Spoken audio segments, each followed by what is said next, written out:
Hello, I'm Dr. Carl, and today I wanted to talk about men's issues and special occasions. Now, obviously, this is not one of the more pressing issues vis-a-vis men's rights. Indeed, off the top of my head, I could probably name at least a dozen things that are far more pressing. However, for sentimental reasons at least, this is a very important aspect of the men's rights movement as well. And for one thing, it's great for illustrating some of the double standards society has vis-a-vis men. And let me start with one of the most obvious examples, and I'll show you how this plays into society's ideas of men.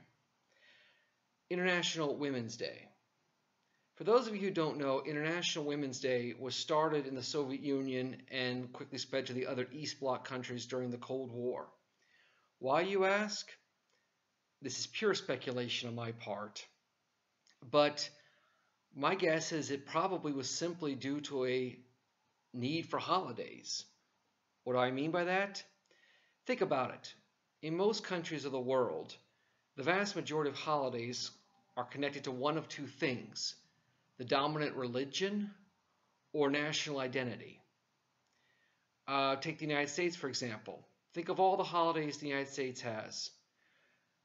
There are basically only two that were not connected to national identity or religion: New Year's Day and Labor Day. Surprise, surprise, those are two of the biggest holidays in the Soviet Union. Think about it, even lesser ones like Valentine's Day and St. Patrick's Day both mention saints. But at any rate, societies needed holidays, and a society that eliminated religion and tried to at least de-emphasize national pride had a lack of holidays. So Women's Day was created, the 8th of March. Also, there was Children's Day, the 1st of June. What about men, you ask? Well, there was Defender of the Motherland Day in February, and many saw that as being a de facto Men's Day. Now, here in the Republic of Georgia, following the breakup of the Soviet Union, Defender of the Motherland Day lived on for a little over a decade or so before it was abolished. There was also an attempt to abolish Women's Day and replace it with March 3rd, Mother's Day, but there was a protest about that, and so the 8th of March was kept, and now there are two holidays for women in March, the 3rd and the 8th. There's no Father's Day, and International Men's Day has not been officially recognized, but I'll get to International Men's Day in a minute. At any rate, whenever I mention trying to make International Men's Day a holiday here, people say, oh yeah, wasn't there a Men's Day in the past? I say, no, there wasn't. There was a Veterans Day. In fact, it wasn't even that. It was the anniversary of the founding of the Red Army, which is worse yet. But at any rate, apparently, back when they had this day, I mean, girls would bring things to boys in school, kind of like boys would bring things to girls on the 8th of March. And everyone here reassures me that, yeah, it was seen as being the equivalent. But I mean, I thought to myself, I'm glad I wasn't here back then, because I'd have been so angry. Think about it. The group that is exempt from a sexist military service requirement is like, we love you, have some chocolate. Ha ha, you have to serve in the army someday and we don't. I mean, this holiday would have had to be one of the worst days for men there is. And to have the audacity to call it the day for men, again, I am so glad this holiday no longer exists in the Republic of Georgia, because no day for men was better than that day. I want to make it clear that I'm not against a Veterans Day in general, but when it's connected to a sexist military service requirement, I am absolutely against it. But at any rate, more and more countries are slowly starting to adopt International Men's Day, but look how much slower that has been. And also, many feminists for years tried to squash it. Last few years, it appears as if they realize they really can't squash it. So what they're instead doing is trying to co-opt it, a day for men to think about how they treat women. Which, I mean, think about it. They won't even let men have International Men's Day. And all this, the difference between International Men's Day and International Women's Day, ties into what Warren Farrell has discussed about male disposability. You know, every society that ever survived did so on the backs of male disposability.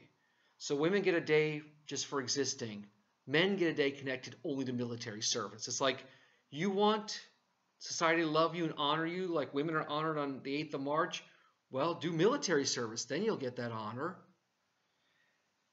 So anyway, but again, I'm glad that fewer and fewer places have that day, and more are getting International Men's Day. I wanted to talk about a couple of other special occasions vis-a-vis men's rights. In the United States, like most Western countries, there really isn't a coming of age ceremony. I mean, the big ceremonies we have in life are connected to, unsurprisingly, birth, baptism, death, of course, a funeral, and getting married. But many other societies have the idea of coming of age, from childhood to adulthood. And there's a big traditional ceremony to mark that. Some Pacific Island cultures, for example, have that. Some African cultures have that. The West, we really don't. Maybe high school graduation, or certainly in the case of the United States, maybe getting a driver's license, but that's not really the same thing. However, there are two groups in the United States that indeed have notable coming of age ceremonies: the Jewish community and the Hispanic community. The Jewish community has the bar mitzvah, the Hispanic community has the quinceañera.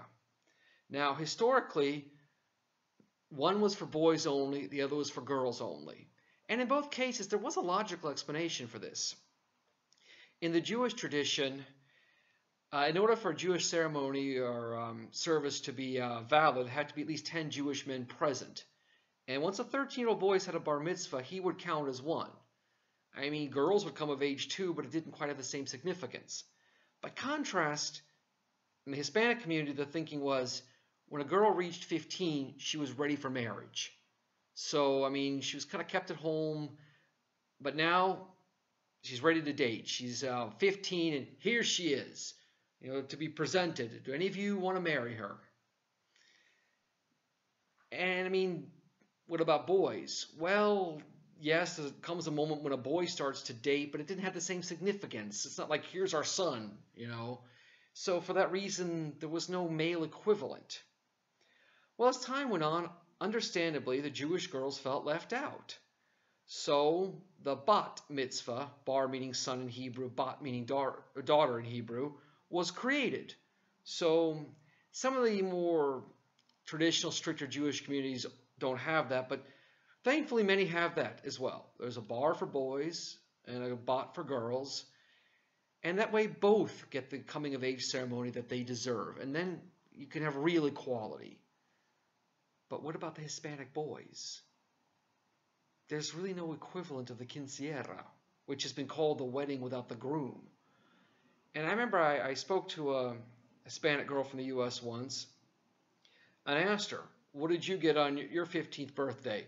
A cruise? And she was like, well, actually, yeah. I knew she had a brother. And I'm like, and what did your brother get? A pizza and a trip to the bowling alley with some of his friends? And she was like, well, yeah, actually, and then immediately, kind of the shock and almost some semi-horror in her face when she thought to herself, how angry she'd be if it had been the other way around. Like, welcome to the world of being a man, where everyone thinks men are so privileged, but never even notices blatantly obvious things like this.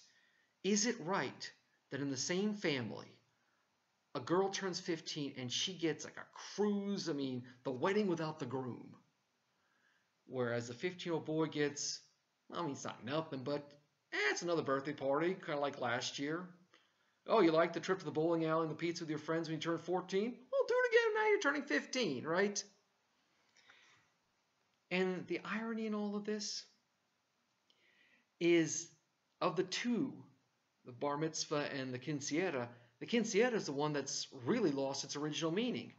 Even in the most traditional Spanish-speaking country in Central or South America, nobody thinks of 15-year-old girls as ready for marriage anymore. And there's not this need anymore, sort of okay, now's the moment, here's the coming out. Again, it's totally lost its original meaning, and yet it lives on. Now, why do I have a sneaking suspicion that if it had been the other way around, Jewish girls and Hispanic boys. The Hispanic girls would have long fought for and gotten their equivalent, and the Jewish boys would still have nothing. Just a sneaking suspicion of mine. What do the rest of you think? Another one I wanted to mention, only very briefly, I wrote an article already about sexist funeral traditions here in the Republic of Georgia, so I'm not going to rehash that. But men are basically excluded from the wake beforehand and the ceremony itself, unless they were like the son or grandson or something very close, or brother perhaps, of the deceased. And again, when I mentioned to people here, many said they never even thought of that way. And many women immediately said they'd be so angry if it were the other way around. Again, welcome to the world of being a man. The last one I wanted to mention was weddings. There are a lot of people who still disgustingly and shockingly think that a wedding should be all about the bride. Why? Both are getting married equally. It should be about both of them equally. Now, to those of you who use the argument, well, the bride's family pays for it, well, there's an easy solution. Add everything up and divide by 2. Problem solved. Indeed, there were people who said that to me when I got married, and I was understandably livid. It was ridiculous. But I wanted to end this on a happy note. When I got married, and actually I had 2 wedding ceremonies, a betrothal in the Republic of Georgia and the rest of the ceremony in the United States. I wanted to have a 3rd one in Sweden, but the priest said I couldn't. But at any rate, entering the church in the United States for the rest of the ceremony following the betrothal in the Republic of Georgia, we walked down the aisle together. And I remember mentioning that to some feminists afterwards, and they said they actually liked that tradition because they don't like the symbolism of the father walking the daughter down the aisle, because they don't like the symbolism of a woman being handed off from one man to another. And I said, yeah, I see why you feel that way. And I don't like the fact that the bride gets all the attention and the groom gets 0 when they should be getting equal. So here you have it. Feminists and men's rights advocates agreeing that the tradition should be changed, that a bride and groom should walk down the aisle together. It's far better symbolism, and it's equality. And it shows you why there should not be this nastiness between our movements, because look how everybody wins when we have equality and we move away from sexist traditions. I'm Dr. Carl. Enjoy.